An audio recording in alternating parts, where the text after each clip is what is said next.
새누리당 질문할 땐 소리가 깔끔한데 민주당 의원이 질문하거나 그 윤석열 검사가 말할 땐 소리가 계속 끊기잖아. 서영교 의원 얘기할 때랑. 그죠?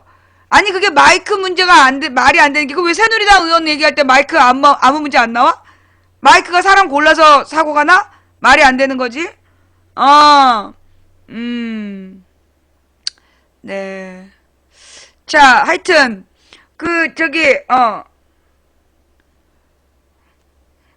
음향 체크가요. 이게 여러 사람이 그랬잖아. 그러니까 한 사람만 그런 게 아니라 이거 녹화를 좀 할게요. 안녕하세요. 망치 부인이에요.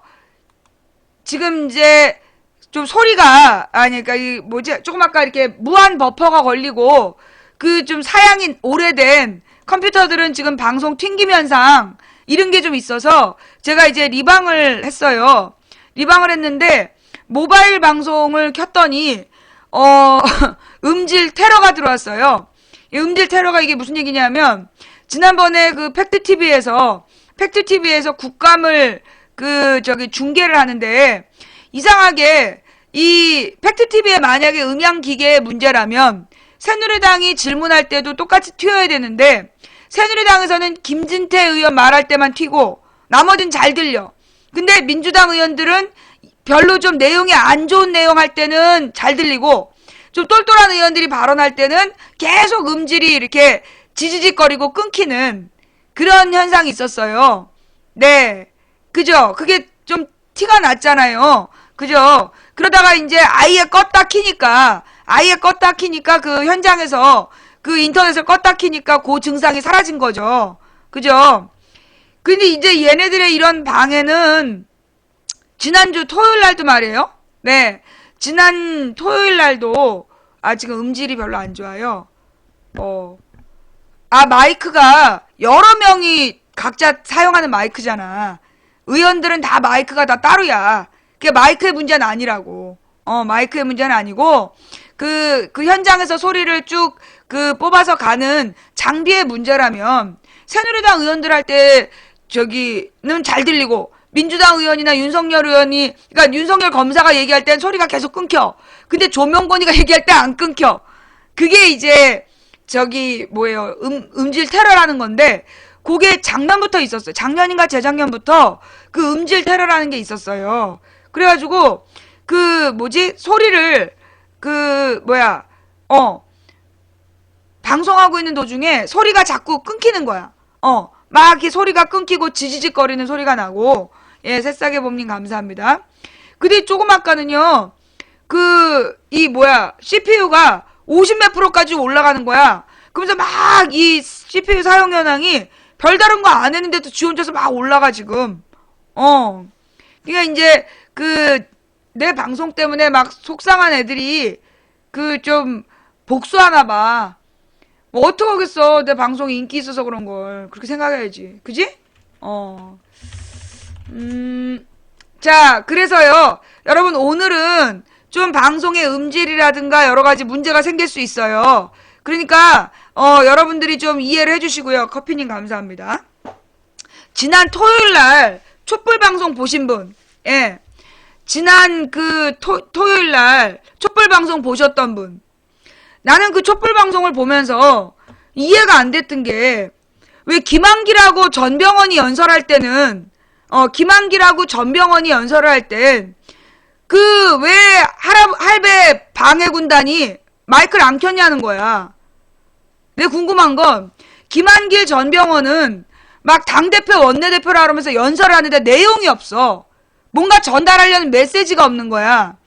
가령 지금 남재준이가 노무현이 NL을 포기했다라는 거짓말했다라는 게 들통이 났잖아요. 그게 거짓말이다. 국방부에서 증명을 해줬잖아. 그러면 김한길 대표가 남재준은 물러나라. 남재준을 경질하라. 그런 얘기 좀 나와줘야 돼. 근데 남재준도 김한길도 전병헌도 그런 얘기를 안 했어. 근데 김한길 전병헌 연설할 때는 그 할아버지 군단이 방해를 안 했어요. 연설 방해를. 근데 누구부터 시작했냐? 신경민 의원이 새로운 문제 제기를 하니까 그때부터 소리가 커지는 거야. 방송 방해가. 그러면서 또 발언자들 중에서 가령 뭐 동성애 얘기를 한다든가 걔 할 때는 조용해. 근데 어떤 중요한 얘기를 할 때는 막 소리를 키우는 거야. 그건 뭐냐 하면 이 촛불 집회 안에 누가 들어와 있다가 중요한 얘기 나올 때마다 볼륨을 올리고 내리고를 지시를 하고 있다는 얘기야. 딱 그랬잖아요. 그죠? 그러니까 김한길 전 병원 연설할 때는 아무 내용이 없었어. 문제가 될 만한 내용이, 그러니까 한마디로 여당을 나 박근혜 정부를 제대로 비판을 못하는 연설할 때는 조용해. 신기하게. 근데 신경민 의원이 나온 다음부터 계속 방송 방해를 하는 거야. 소리를 막 질러갖고 그쪽에서. 그지? 너무 티가 나지 않았어요? 나만 그렇게 느낀 거예요? 그날 제가 저만 그렇게 느낀 겁니까? 여러분은 그렇게 안 느꼈어요?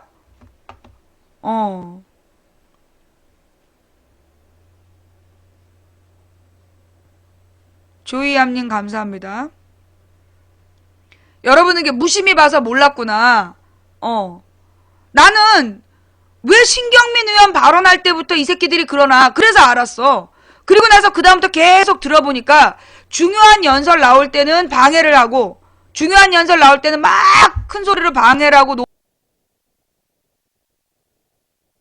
노래를 틀고 지랄을 하고 사람들이 조용히 들었을 때는 뭐지라고 싶은 뭔가 마음에 안 드는 얘기할 때는 소리를 줄여 그쪽에서. 나 그걸 보면서요. 진짜 웃긴 새끼들이다. 이 촛불 안에 그쪽에 음량 조절을 지시하는 놈이 들어와 있구나.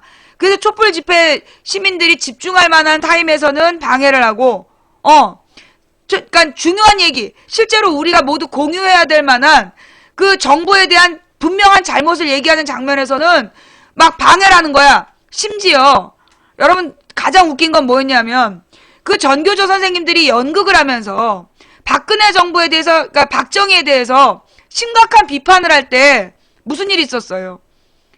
그때 각종 깃발 들고 이상한 집단이 앞을 막 촛불 집회만 하면 행진하자 그러면서 분위기 흐린 애들이 무대 앞을 지나가면서 방해를 했잖아.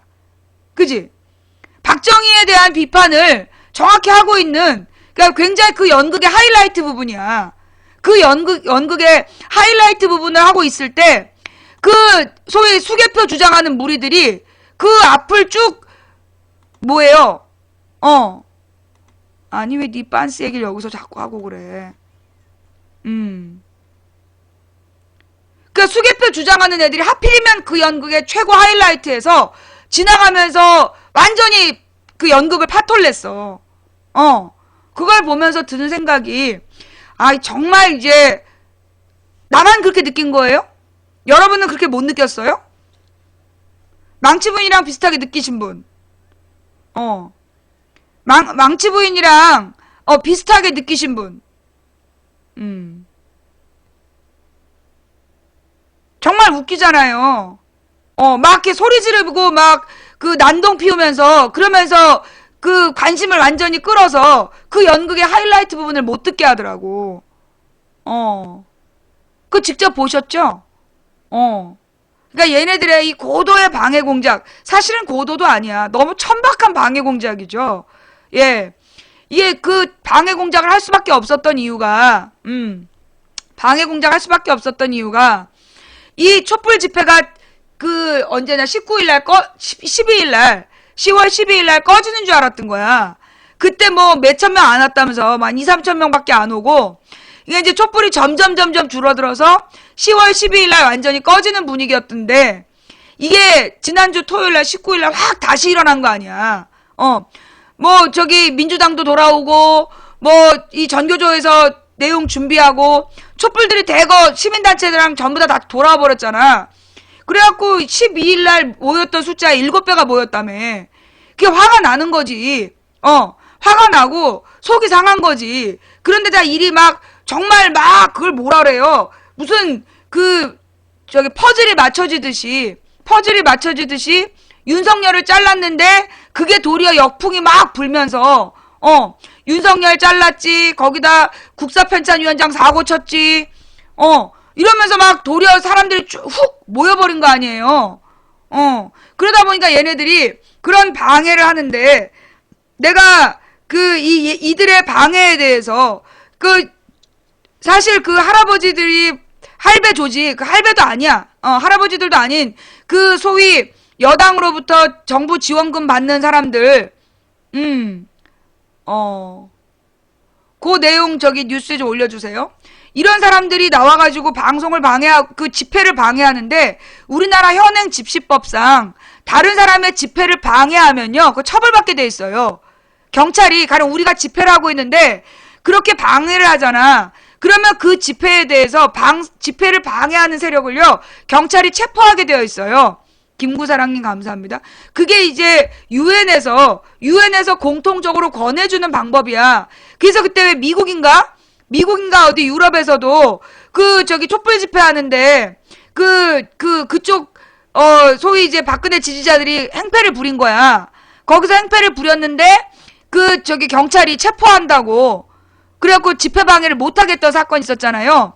예, 먹거리님 감사합니다. 네.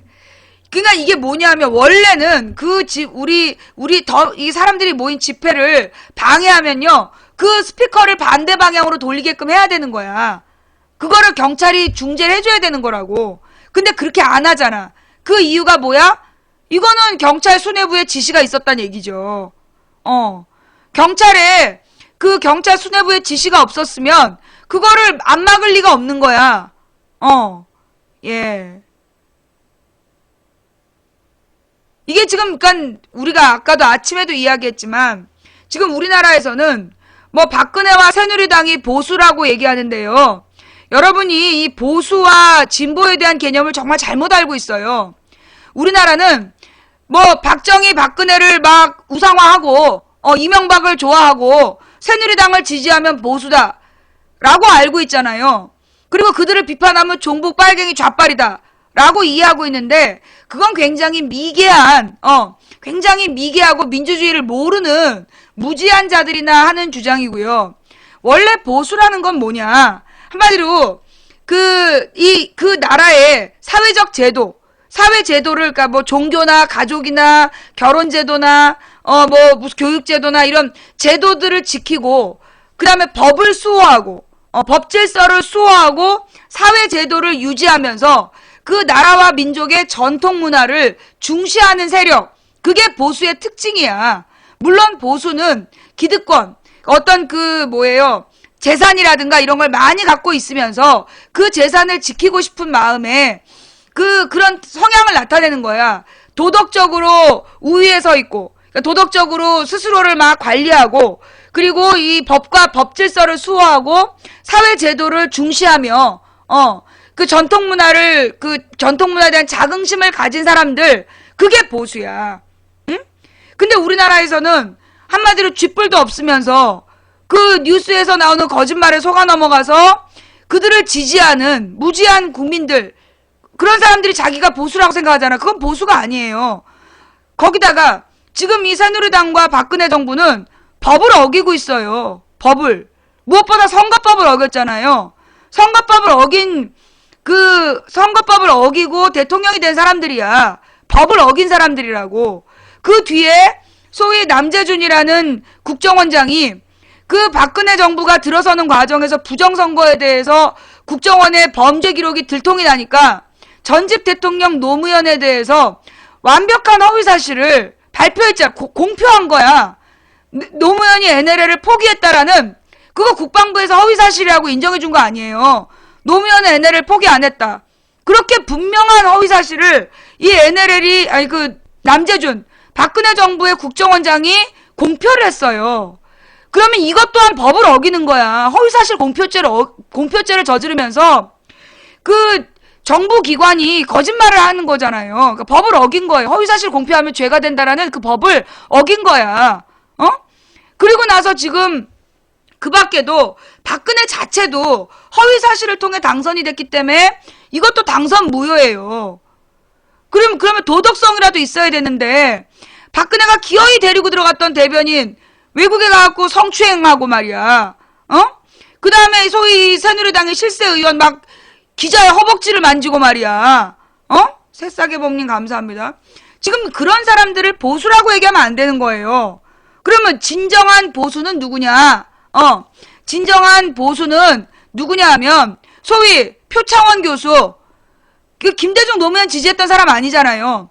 윤석열 검사, 권은희 과장, 최동욱 검찰 이런 사람들 김대중 노무현 지지하는 사람들 아니잖아. 법과 원칙을 수호하려는 사람들, 그리고 자신의 전통, 그 우리나라의 민족의 문화 전통을 중시하는 사람들, 사회제도를 중시하는 사람들, 그런 사람들이 진짜 보수야. 그냥 우리나라에서는요, 기준이 새누리당이야. 새누리당을 지지하면 보수, 새누리당을 비판하면 진보. 안 그래요. 정확하게 얘기하면 민주당 같은 경우가 보수적 성향이 강해. 걔네 진보 정당 아니야. 민주당은 진보적인 성향이 진보 정당이라고 볼 수 없어요. 민주당 스스로도 보수 정당을 지향하는 사람들이야. 민주당 다수가. 물론 민주당 안에 소수 개혁파가 있어. 그러나 민주당 전체 분위기가 보수적인 성향이 강한 사람들인 거지. 그러니까 실제로요, 보수는 민주당이야. 그러면 진보가 소위 진보당이나 정의당이나 이런 사람들, 뭐 녹색당, 노동당 이런 사람들이 진보 세력인 거고, 보수는 민주당이고, 그리고 이 새누리당 같은 경우에는 사실 보수라고 할 수가 없어. 뭐 도덕적으로 우위에 있냐? 아니지. 법은 다 어기고 있지. 제도도 엉망을 만들고 있잖아요. 그동안 우리가 쌓아왔던 교육제도를 개판으로 만들고 있잖아. 그런 사람들이 보수는 아니야. 일종 무일종님 감사드리고요. 그러면 지금 이제 이런 이 새누리당의 문제점들이 막 드러나고 있는데, 그 망치 부인이 새누리당을 비판하면 막 이 방은 좌빨 방송이냐? 좌빨이라는 표현은 뭐냐면 좌익 빨갱이란 얘기예요. 좌익 빨갱이. 그러면 이제 이 좌익 빨갱이란 뭐냐? 공산주의자를 얘기하는 거야. 나는 공산주의자 아니야. 나는 내가 대학교 다닐 때부터, 학생운동 할 때부터 나는 공산주의를 비판했던 사람이야. 왜? 내가 89학번이기 때문에 그 공산주의가 89년, 90년에 몰라 그래요. 그러면 공산주의는 왜 망했냐? 나는 내 나이 20살 때부터 분명한 내 의식이 있었어. 공산주의가 망한 이유는 뭐냐면, 원래 이 공산주의라는 건 성경에서 나온 거예요. 성경에서 소위 초대교회의 그 기독교인들이 이제 소위 예수의 제자들이 만든 교회 공동체가 자신들의 모든 재산을 교회에 내. 그러면 교회가 그 재산을 관리하면서 필요에 따라 나눠준 거야. 그래서 그게 공산주의의 모태가 됐고, 그 다음에 이게 영국의 토마스 모어라는 사람이 유토피아라는 책을 짓잖아요. 르네상스 과정에서, 이 영국의 르네상스 과정에서 이 유토피아라는 책을 지어요. 근데 그 책에 보면 모든 사람이 소유를 공동으로, 똑같이 돈을 나눠 갖는 내용이 나와. 그게 공산주의의 두 가지 그 모태가 된 거예요. 예. 그러니까 무슨 얘기냐면, 공산주의라는 건 똑같이 만들어서 똑같이 나눠 갖자는 그런 이제 이상을 얘기하는 거야. 근데 이 공산주의라는 게 이제 그런 사회를 얘기하는데, 그럼 우리 동양에서는 그런 게 없었냐? 있었어요. 공자가 꿈꾸었던 이상사회나 노자가 꿈꾸었던 이상사회도 마찬가지야. 재산을 똑같이 나눠 갖는 거. 그래서 공자가 얘기한 그 지도자의 모습은 청렴결백이야. 청렴결백. 깨끗하고 그리고 청렴해야 돼. 그래서 선비는 3칸 이상의 집을 짓지 않고 초가삼간에 사는 것이 이상형이었어요. 그게 이 공자의 이상형이었고, 노자가 이야기했던 그 소국 과민이라는 그 내용도 결국은 재산을, 물질을 똑같이 나눠 갖고 조금 모여서 그 마을 안에서 모든 문제를 공동으로 해결하면서 사는 게 이상국가다. 동양의 이상국가도 일종의 공산주의였어. 근데 이제 이 공산주의는 사실 서양에서 완성이 됐단 말이야. 마르크스에 의해서. 근데 이 마르크스가 공산주의를 만들면서 뭘 얘기했냐면, 당시 영국의 발전된 자본주의가 너무나 노동자들의 임금을 착취하니, 그 노동자들의 임금을 착취하니, 그로 인해서 노동자들이 나중에 들고 일어날 거다. 노동자들이 들고 일어나게 되면,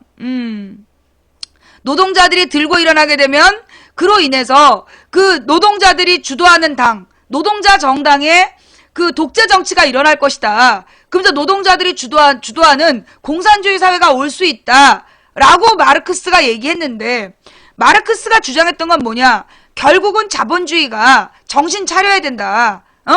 이 시장경제 자본주의가 정신 차려서 노동자들에게 제대로 된 월급을 줘라. 그러지 않으면 자본주의 망한다. 그 얘기를 한 거예요. 그러면서 발전된 자본주의 국가가 공산주의로 변한다는 이론을 만들었는데, 실제로 이 세계 공산주의는, 그러니까 이 공산주의가 만들어진 게 1800년대 후반이야. 1800년대 중반부터 영국에서 후반에 자본론이 완성이 되고, 그 자본론이 이제 뭐 프랑스의 파리 코뮌이라든가, 뭐 이러면서 퍼져나가고 있었단 말이야. 그런데 실제로 이 공산주의 국가를 만든 건 러시아의 그 볼셰비키 혁명이라는 걸 통해서 공산주의 국가가 만들어졌어. 그런데 당시 러시아는 발전된 자본주의 국가였냐? 아니야.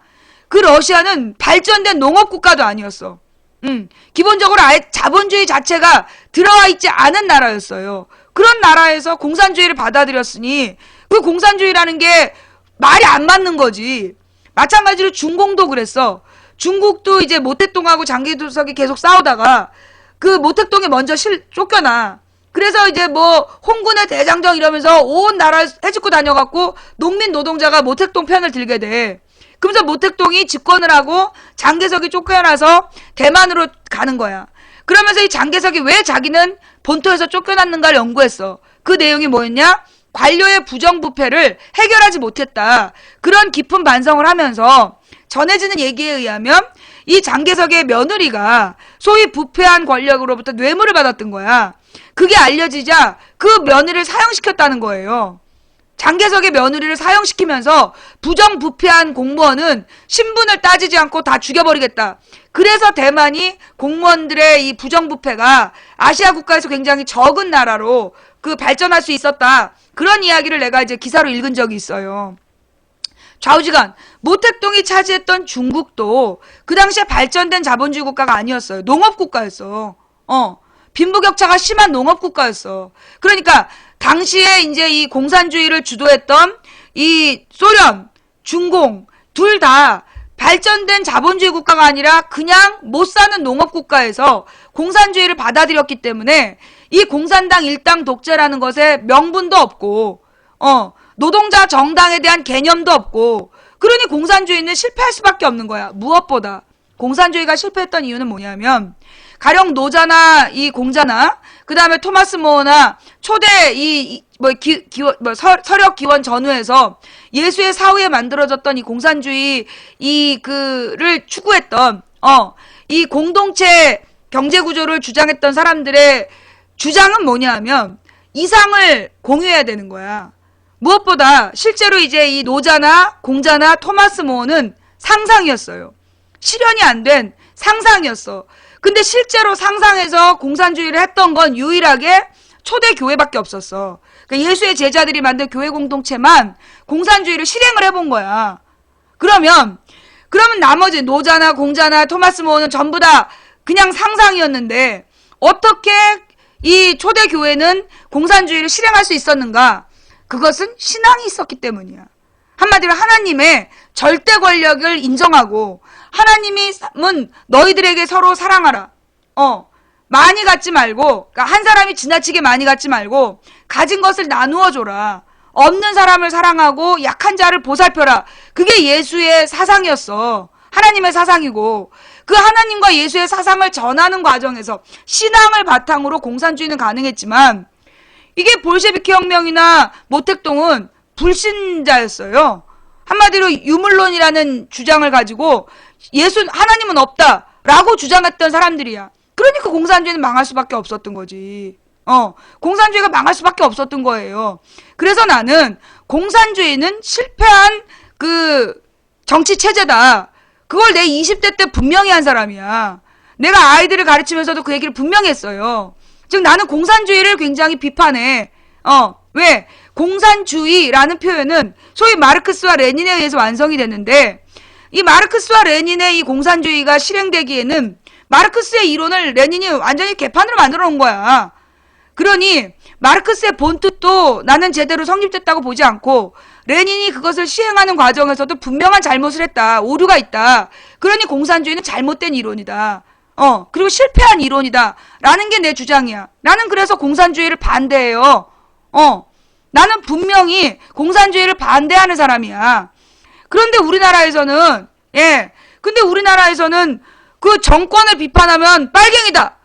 이거 모욕하는 거예요. 이거 나에 대한 모욕이야. 내가 이거 지금 다 스샷 뜨고 있는데 그거 저기 고소할 겁니다. 나한테 종북이니 빨갱이니 이렇게 쓴 애들 전부 다 고소할 거니까 각오들 해. 니네들이 내가 공산주의자라는 것을 내가 마르크스 레닌이나 김일성주의자라는 걸 증명해내야 돼. 내가 북한으로 지시받았다는 얘기를 증명해내지 못하면 니네 다 죽을 줄 알아. 나는요 특히 또 그러니까 우리나라에 소위 그 공산주의가들이 있었어요. 우리나라에 공산주의 이론가들이 있었어. 언제 있었냐? 1960년, 50년, 60년, 70년대에 일본에서 공부한 사람들. 일본에서요. 우리나라는 지금 우리나라에서 되게 무식하게 모르는 게 있는데 우리나라의 공산주의 이론을 계속 공급해 준 건 일본이었어. 일본에서 소위 공산주의에 대한 이론을 계속 일본의 학자들이 공부를 했고 그 일본의 학자들의 내용에 따라서 유물사관이 우리나라의 교수사회를 지배했던 거야. 그게 60, 70년대 우리나라의 상황이었다고. 그런데 이 공산주의가 무너지기 시작한 게 80년대부터예요. 등소평의 실용주의, 그 다음에 소련의 페레스트로이카, 글라스노스트 정책을 펴게 되면서 그 개혁 개방 정책이라는 거 아니야. 그러면서 이 실용적인 개혁 개방 정책이 펼쳐지면서 공산주의가 흔들리기 시작해. 그리고 그들이 시장 경제를 받아들이니까 일본의 학자들도 공산주의를 슬슬 포기하는 거야. 그러다가 이제 88년 서울올림픽 이후에 공산주의는 끝나게 되는 거거든. 왜? 평양하고 서울하고 비교해보니까 서울이 훨씬 잘 살아. 그럼 결국 공산주의 국가들은 모두 가난하고 자본주의 국가들은 모두 잘 살아. 그래서 공산주의가 포기된 거야. 그 순간 끝났어. 그러면서 일본에서도 이 공산주의가 무너지면서 나온 게 일본에서 뉴라이트가 나와. 일본에서 뉴라이트 극우파가 나오면서 그게 우리나라에 그대로 전파가 되는 거야. 70년대 일본의 학자를 막 일본에 가서 경제학 공부해가지고 막 일본 경제학을 막 추앙하던 무리들이 그대로 뉴라이트를 받아들여서 우리나라 뉴라이트 이론의 바탕이 되는 거야. 그게 얘네들이 기본적으로 무식하잖아. 기본적으로 무식하잖아요. 예, 응답하라 1960님 감사합니다. 그래서 빨갱이라는 표현은 굉장히 무식한 표현이야. 이미 공산주의가 세계에서 다 포기가 됐어. 어디도 지금 전 세계 공산주의 국가 남아있는 나라가 없어요. 공산주의 국가가 남아있진 않아. 다만 독재 국가가 몇 개 남아있어. 공산주의 독재가 아니라 그냥 독재 국가가 남아있는 거야. 북한이라든가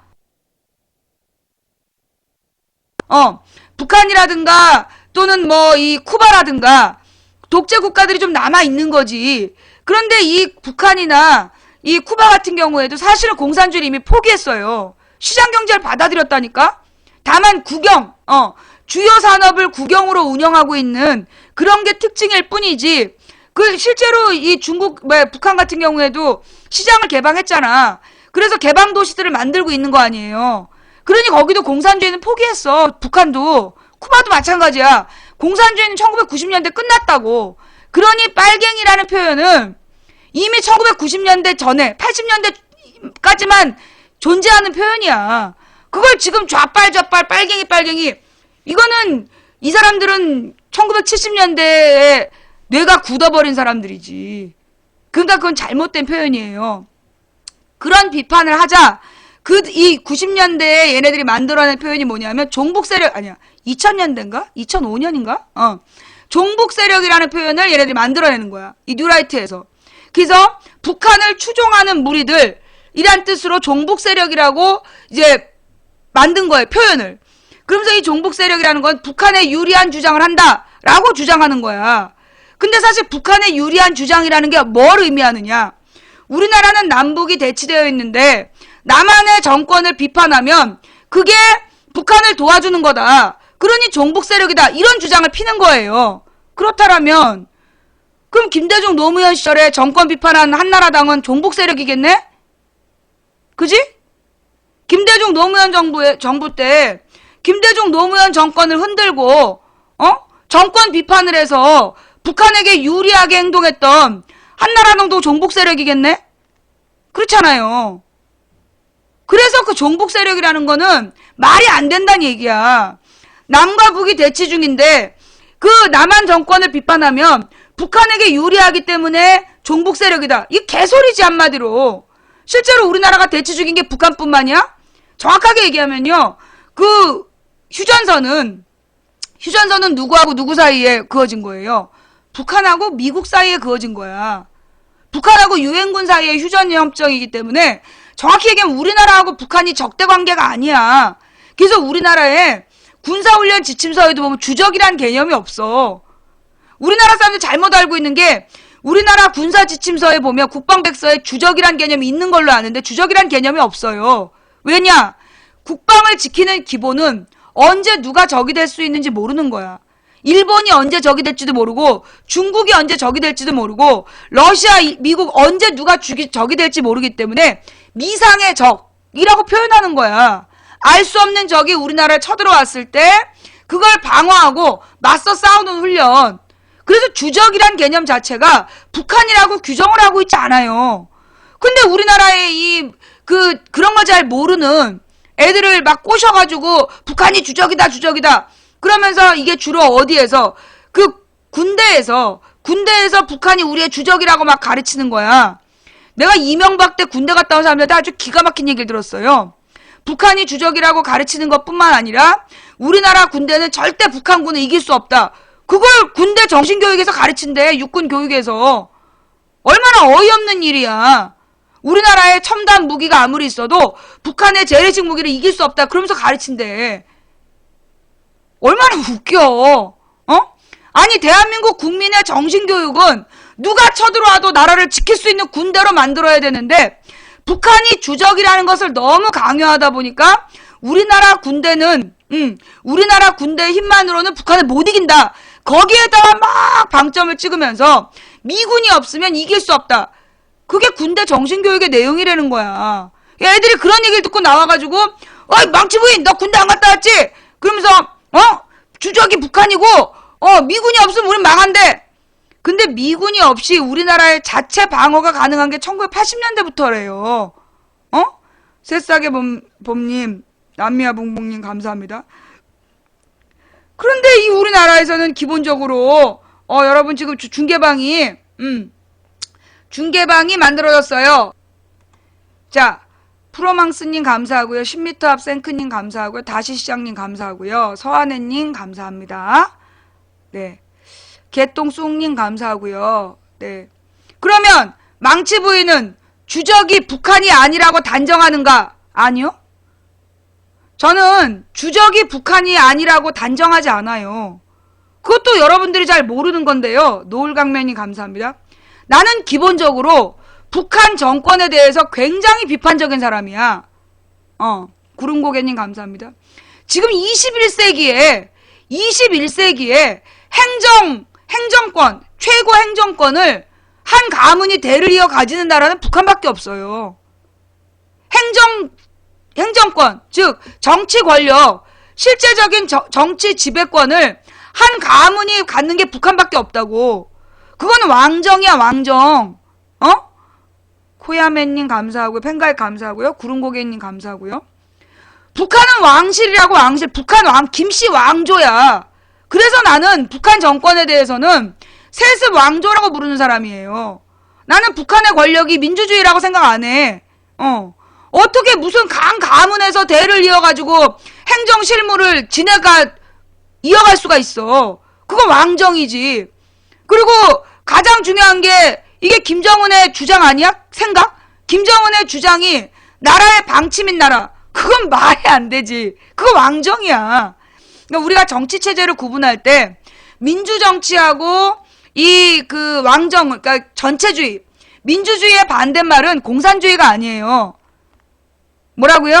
민주주의의 반대말은 공산주의가 아니야. 그거 알아? 민주주의의 반대말은 전체주의라고 그래요. 민주주의의 반대말 전체주의. 그러면 그 전체주의가 뭐냐 하면 소위 독재체제를 얘기하는 거야. 그러면 독재체제는 뭐냐? 국민 다수의 뜻에 따라 지배되는 체제가 아니라 소수가 정치 권력을 독점하고 그들의 주장대로 펼칠 때 그걸 독재체제라고 부르는 거예요. 민주주의의 반대말은 독재, 전체주의가 민주주의의 반대말이야. 그러면 공산주의는 뭐의 반대말이냐면 시장경제의 반대말이야. 자유경쟁체제, 정확하게 얘기하면 자유경쟁 시장경제체제의 반대말이 공산주의야. 시장경제는 자유경쟁을 원칙으로 해요. 자유경쟁을 원칙으로 하고 모든 문제를 시장에서 결정할 때 그게 자유경쟁 시장경제체제라고 얘기해. 한마디로 자본주의. 자본주의의 반대말이 공산주의인 거야. 이런 내용도 잘 모르면서 아무한테나 공산주의자 빨갱이라고 써붙이고 다니는, 이게 왜 그러면 무식해서 그러는 거야. 그러면 사회주의라는 건 뭐냐 하면, 사회주의라는 건 그 경제 문제를 해결하는 과정에서, 그럼 경제 문제라는 건 뭐냐? 경제 문제라는 건 소위 경제 교과서에 나오는 경제적 선택의 문제라는 얘기가 있어. 경제적 선택의 문제라는 게 뭐냐 하면 자원과 자본이라는 게 한정되어 있는데 그 한정된 그 물질을 어디에 투입할 거냐, 요거를 결정하는 문제, 그것을 선택의 문제라래요. 경제적 선택의 문제. 물질을 어디에 누가 나눠서 쓸 것이냐를 결정하는 게 선택의 문제인데 그 선택의 문제를 개인이 자유롭게 그 뭐 계약을 통해서 결정하는 게 아니라 사회가 집단적으로 결정할 때 그걸 사회주의라고 하는 거예요. 사회주의란 말은 그 경제적인 물질을, 자본과 자원을 어디에 어떻게 투자하고 분배할 것인가의 문제를 이 시장에서 자유롭게 결정하는 게 아니라 사회가 모여서 국가 권력이라든가 사회 집단이 모여서 공동체가 결정하면, 사회 공동체가 결정하면 그게 사회주의인 거예요. 뭔 말인지 알아요? 그러니까 사회주의하고 공산주의는 또 다른 거야. 그러니까 공산주의는 공동생산, 공동분배체제를 의미하는 거고 그 공산주의에서 사회주의를 도입한 거지. 그래서 경제 문제를 해결할 때 시장에서 해결하지 않고 그 사회 집단이, 공동체가 어디에 얼마를 투자한다, 이걸 집단이 결정하는 체제, 그게 공산주의와 사회주의의 결합된 모습인 거죠. 그러니까 이제 이 사회주의라는 건 반드시 공산주의가 사회주의냐, 그건 아니야. 그래서 나온 게 뭐냐면 사회민주주의라는 게 있어. 사회민주주의. 그게 무슨 얘기냐? 그 유럽 같은 경우가 사회민주주의 체제예요. 그게 뭐냐? 사회민주주의라는 건 뭐냐 하면 일종의 혼합경제체제야. 혼합경제체제. 그래서 생산을 하는 것은 자유롭게, 자유경쟁을 통해서 생산을 해. 생산량을 막 늘리는 거야. 그 다음에 분배를 할 때는 사회 공동체가 빈부격차를 줄이는 방향으로 분배하는 문제. 그게 사회민주주의라는 그 소위 체제가 가지고 있는 특징이에요. 그러니까 사회민주주의는 보다 더 복잡한 개념이지. 복잡한 개념인데 그 우리가 사회주의하고 공산주의를 헷갈리면 안 된다.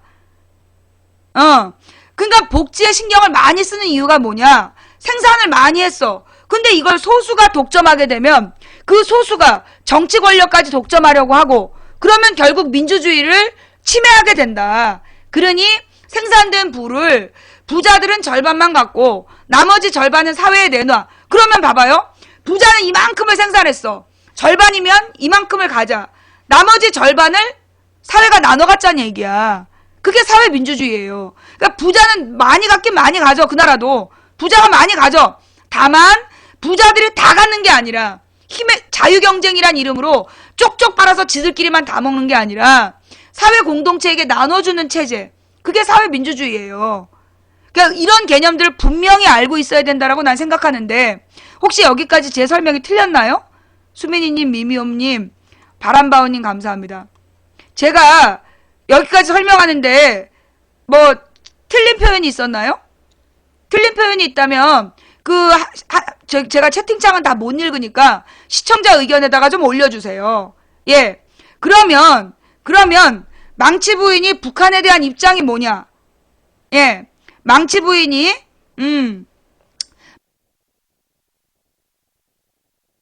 망치 부인이 북한에 대한 입장이 뭔지를 설명할게요. 뭐냐? 망치 부인이 북한에 대해서 갖는 입장은 소위 김씨 왕조가 세습 왕조를 유지하기 위해서 북한의 국민들을 독재적으로 착취하고 있다라고 나는 봐요. 보여주는 모습으로 볼 때 김정은의 모습은요, 저는 정말 이 가난한 북한의 지도자로서 빵점인 모습이라고 봅니다. 우리가 북한군을 그 사진으로 보면 남한군보다 평균 키가 20cm 좀 작잖아요. 요즘에 애들이 키가 커가지고 한 75cm 정도 되잖아. 평균이 75 이상이야. 요즘 20대가 78? 막 이 정도가 평균이야. 근데 북한의 애들, 북한 군대의 모습 보면요, 60 정도밖에 안 돼. 커야 60이야. 그거 왜 그러냐? 못 먹어서 그래. 북한 국민들 못 먹어요. 지금도 4인 가족이 450g의 옥수수 가루를 나눠 먹고 있대잖아. 하루 동안 죽 써서. 얼마나 배가 고프겠어. 북한 국민들이 그토록 굶고 있는 이유는 뭐 때문이냐 하면 이게 김씨 왕조가 무능하기 때문이에요. 김씨 왕조, 김일성, 김정일, 김정은으로 가면서 그들이 무능하기 때문이야. 물론 그들은 뭐라고 얘기하느냐? 자기네들 김정일도 경제 발전을 추구했다. 우리도 개혁개방하려고 애썼고 남한의 도움을 받고 육자회담의 도움을 받아서 개혁개방해서 국민 백성들을 잘 먹이고 싶었다. 그런데 미국의 부시가 그 북한을 안 도와주고 계속 착취한 거 아니냐? 그게 북한 뜻일 수 있어. 그러나 미국이 북한을 공격하는 빌미가 뭐야? 김씨 왕조야. 김정일 때문에, 김정은 때문에 부시가 북한을 계속 옥죄는 거 아니에요? 정말로 북한 국민들을 먹여 살리고 싶고 해외 원조가 필요했다면 나는 김정일이 정권 포기해야 됐다고 본 사람이야. 김일성, 김정일, 김정은으로 내려오면서 적어도 김정일이 죽으면서 김정은이 맡으면 안 되는 나라였다고 나는 보는 거예요. 그들의 무능은 이미 들통이 났어. 계속해서 그러니까 북한의 경제 문제를 미국과의 무력 대립을 통해서 풀려고 하는 굉장히 무식한 방법이라고 난 생각해. 나는 북한이 미국과의 무력 대립을 통해서 미국을 움직이려고 하는 정책, 물론 그걸 우리나라의 일부 진보 세력 중에 북한이 외교적인 문제에 있어서 우리나라보다 낫다라고 평가한 사람들이 있는데요. 나는 거기 동의 못해요. 그거는 지금 북한의 정권이 북한 국민의 민권, 북한 국민의 정말 민생 문제를 담보로 해서 자기 권력을 유지하고 있는 거라고 나는 보는 거야. 그 가난한 북한 주민들 앞에서 김정은이가 그렇게 배불뛰기 모습으로 돌아다니는 걸 볼 때마다 정말 북한의 지도자로서 빵점의 모습이라고 봐요. 김정은이 전쟁 지휘는 잘할지 모르겠어. 외교적으로 뻥카 치는 거 잘할지는 모르겠어. 그러나 정치의 기본이 뭐냐? 모든 나라의 정치의 기본이 뭐냐? 국민을 잘 먹이는 거예요. 우리나라는 정치와 민생이 다른 줄 알아. 그것도 또 웃기는 거야. 오늘 제목이 민생 급하니까 국정원 대선 범죄 덮자라고 얘기를 했는데 이게 무슨 얘기냐면 오늘 아침 뉴스를 보니까 지금 분위기가 국정원 범죄가 다 드러났잖아. 댓글 다른 거 드러났지. 그 다음에 트위터가 5만 건 드러났지. 그 다음에 군사이버사령부에서 14명이 그 짓거리 한 게 또 드러났지. 그리고 군사이버사령부하고 새누리당 알바단, 십자군 알바당하고의 연계성까지 드러났어. 그러니까 이제 국정원 댓글, 그러니까 국정원 여론 조작이 정말 심각한 수준과 범위였다는 게 들통이 난 거야. 그러니까 이제 새누리당 쪽에서 그 조선일보, 동아일보 쫙 풀어가지고 뭘 주장하냐면 채널A TV조선을 통해서 지금 국회에서 쓸데없는 국정원 댓글 논쟁, 이게 그만 좀 해라. 국정원 댓글 문제. 이제 민생에 좀 신경 써라. 라고 얘기를 하기 시작한 거야. 그런 여론 조작을 아침에 하기 시작한 거예요. 자, 그러면 민생 문제는 정치 문제와 별개냐? 아닙니다. 정치의 목적이 민생이에요. 우리나라는 정치 논쟁과 민생 문제가 별개인 줄 알아요.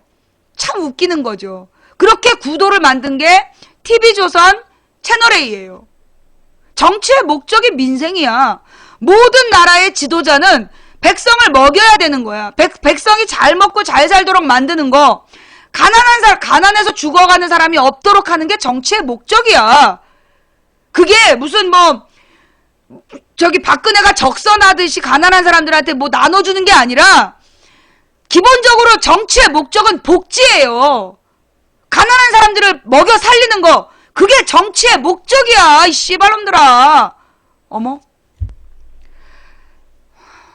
조금 분위기를 살짝 너무 흥분해서 내가 신승훈이 불렀어요. 쏘리.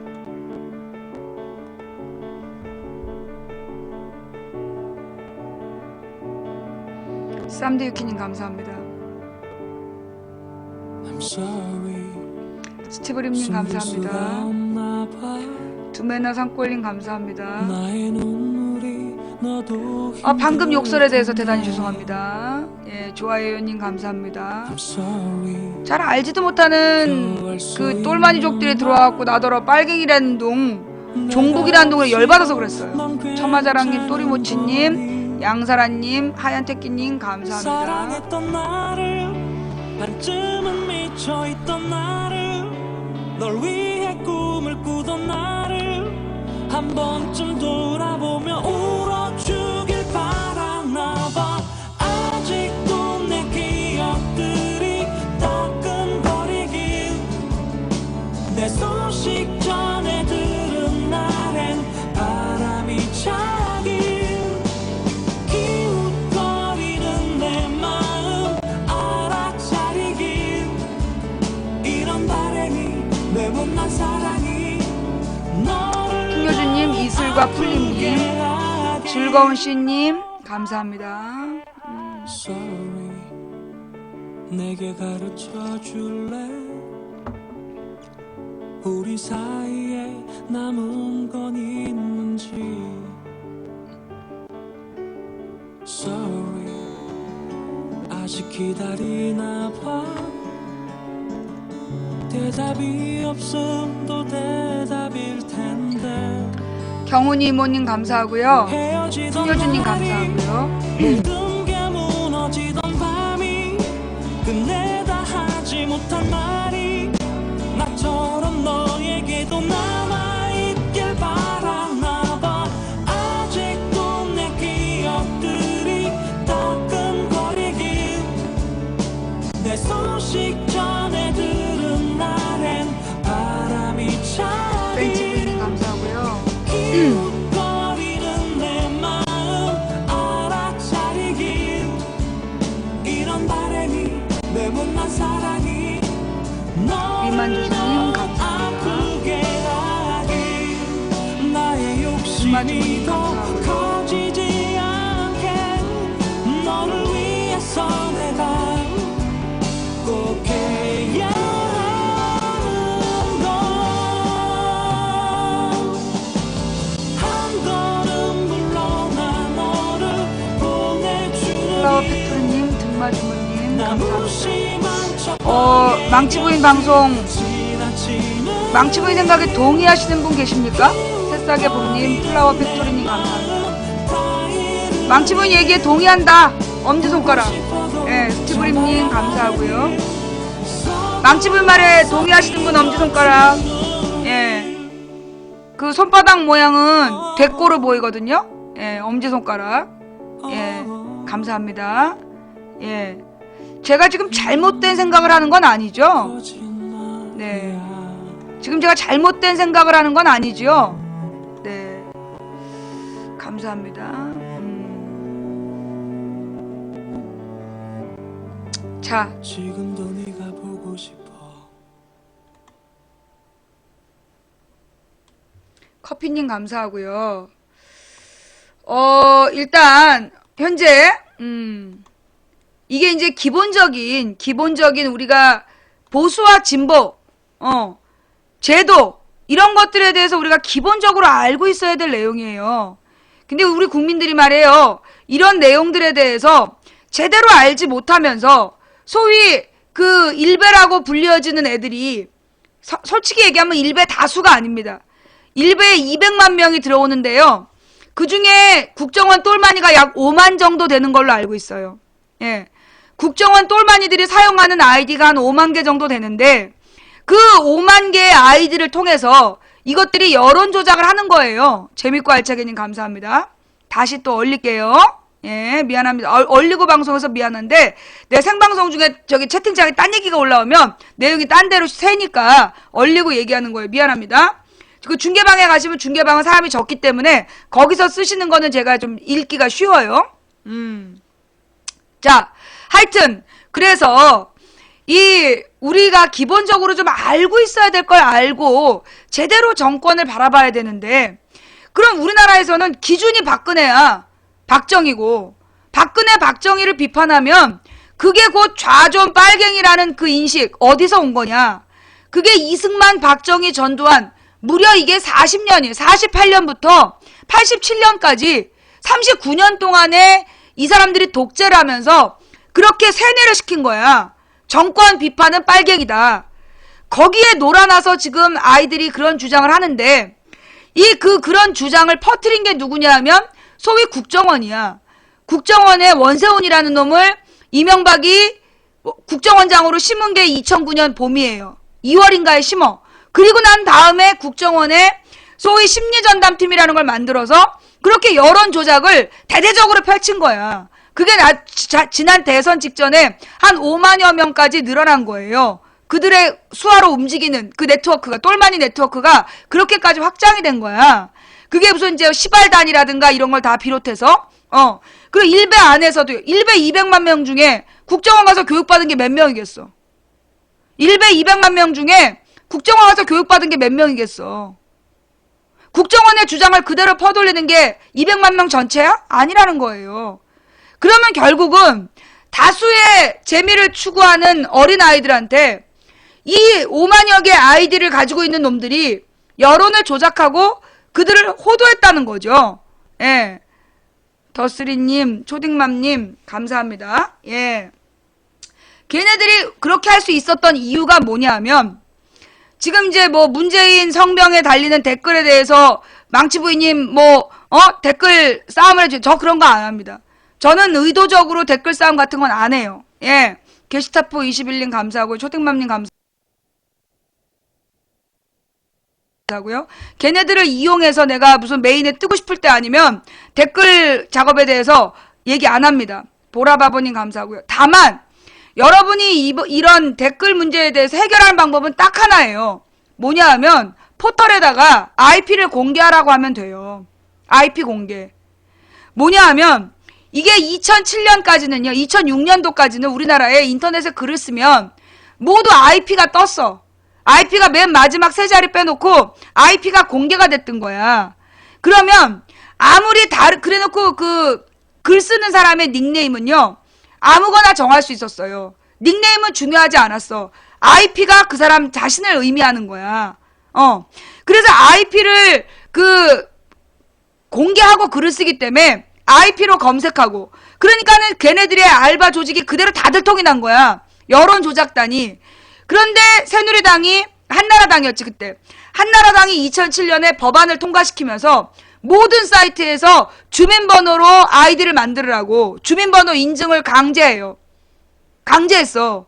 그러면서 2007년부터 모든 사이트에 글을 쓰려면 주민등록번호로 인증을 받아야 돼. 그런데 그 주민등록번호를 이놈들이 악용을 한 거야.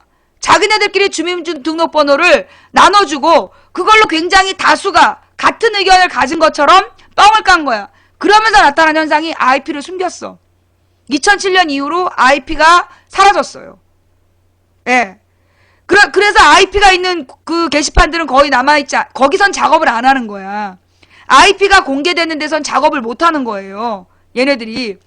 그럼 왜냐하면 이 IP를 계속 바꾸는 능력은 IP를 계속 바꾸려면 귀찮잖아. 그러니까 IP가 공개된 사이트를 버리고 새로운 사이트를 자꾸 만든 거야. 그래서 댓글을 달거나 이럴 때 IP 댓글에 닉네임 옆에, 그러니까 옛날에는요, 닉네임이 뻥까 옆에 IP가 딱 떴어. 그러니까 IP 조작을 한 IP로 여러 개의 댓글을 달면서 국정원 여론 조작 같은 거 할 수가 없었던 거야. 그래서 여러분이 지금 해야 되는 내용이 뭐냐 하면 포털에다가 IP를 공개하게 해라. 그러면 IP는 어디까지 공개해라? IP가 보통 4자리예요. 뭐뭐뭐점 뭐뭐뭐점 뭐뭐뭐점 뭐뭐뭐 4자리인데 4개의 점이 3개의 점으로 구분이 된단 말이야. 뭐가 어디까지를 그럼 IP 전체를 공개를 했더니 얘네들이 IP를 숨긴 이유가 뭐냐면 IP를 공개하면 뭐 현피를 뜬다. 현피 얘기 나오면서 IP가 사라진 거예요. IP를 공개하면 현피를 뜬다. 그래서 현피 사고를 막기 위해서 IP를 없앤다. 씨발 지랄하고 앉아있는 거죠. 예. 무슨 얘기냐. 그 IP들을요. 가운데 거 4자리 중에서 맨 끝에서 2번째 거를 숨기면 되는 거야. 맨 끝에서 2번째 거. 그러니까 뭐 한 무대기, 2무대기, 3무대기, 4무대기 숫자가 나오잖아. 그 중에 3번째 무대기를 X표로 표시하면 맨 마지막 거는 표시가 딱 나잖아. IP가 같은 번호로. 그러니까 1번, 2번, 3, 4번이 같을 경우는 한 IP야. 그렇잖아. 세 번째에서 그걸 X표로 표시하면 누가 여론 댓글 작업하는지 표시가 나요. 근데 현피 뜯는 사고를 몇 개 만들더니 IP를 숨겨버렸어. 왜? 그게 2009년도부터 여론 조작하려고. 주민번호 분배해주고. 그래서 그 새끼들은요, IP를요, 50개씩 갖고 있었어요. 40개에서 50개씩. 아프리카에서 여론 조작하던 놈. 걔도, IP를, IP란다. ID 입력하는 날에 딱 치면, 거기에 50개가 딱 뜨는 거야. 뭐냐 하면, 아이디를 공유한 거야. 그 팀이, 얘네들 여론 조작단이, 아이디를 공유하는 거예요. 그래서 어디에서 딱 작업 명령이 떨어지면 그 공유하는 아이디를 가지고 막 작업을 하는 거야. 그래서 같은 아이디가 동시에 여러 사이트에 글을 쓰는 거야. 아이디를 공유하기 때문에. 한 컴의 아이디가 다수인데 그게 이제 한 4-5명이 50개 정도의 아이디를 공유를 하면서 그래서 동시에 이것들이 작업을 하니까 동시에 글이 발견이 되는 거야. 그게 이미 그 아프리카 건빵들이 나한테 제보한 내용이 있었어요. 그러니까 지금 국정원 여론 조작에 들통이 나고 있는 내용들이 이미 아프리카의 오래된 소위 코겔 출신들, 코겔 출신 그런 인방계 출신 이런 건빵들이 알려줬던 그 제보 내용이 다 나와 그게. 아이디를 공유하면서 이것들이 여론 조작하는 거. IP를 숨기기 시작한 다음부터 IP를 숨기기 시작한 다음부터 얘네들이 어떻게 했다? 여론을 조작한 거예요. 다수 의견인 척. 우리는 내 아이디 한 개로 얘기해. 근데 그것들은 보통 50개의 아이디를 썼어. 그러니 10명이 나의 의견에 동의해도 한 명이 50개 아이디로 반대하면 실제로 소수가 되는 거야. 진짜 저거 한 명인데. 에리어스님, 보라바보님, 게슈타프 21님, 초딩맘님 감사합니다. 그게 2009년부터 나타난 현상이에요. 2009년부터. 그러니까 그 모든 사이트에서 주민번호를 인증을 하게 한 게 2008년까지 강제를 했고 그 다음에 2009년부터 그렇게 여론 조작을 했던 거야. 자, 그러면 여기까지가 기본.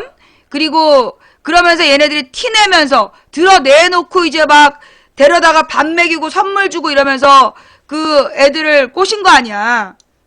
두 사람이 100명 의견인 척 했다는 거예요. 하트론이 쩔어? 네가 모르면 음모라는 편견을 버려. 예.